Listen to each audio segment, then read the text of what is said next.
ఒంటిమిట్ట శ్రీ సీతారామస్వామి వారికి ఆషాఢమాసం ఏకాదశి పర్వదినం పురస్కరించుకొని గుంటూరు జిల్లాకు చెందిన శ్రీ వెంకట అన్నమాచార్య సేవా ట్రస్ట్ ఆధ్వర్యంలో ఒంటిమిట్ట సీతారాముల వారికి సారి అందజేశారు. కడప జిల్లాలో రెండవ అయోధ్యగా పేరుగాంచిన ఒంటిమిట్ట శ్రీ సీతారామస్వామి వారికి ఆషాఢమాసం ఏకాదశి పర్వదినం పురస్కరించుకొని గుంటూరు జిల్లాకు చెందిన శ్రీ వెంకట అన్నమాచార్య సేవా ట్రస్ట్ ఆధ్వర్యంలో ఒంటిమిట్ట సీతారాముల వారికి సారి అందజేశారు.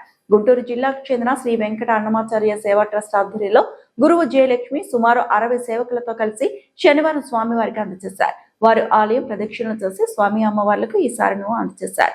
ఈ కార్యక్రమంలో కడప జిల్లా కోఆర్డినేటర్ అంకిరెడ్డిపల్లి రమాదేవి, గుంటూరు కనిగిరి సేవకులు పాల్గొన్నారు.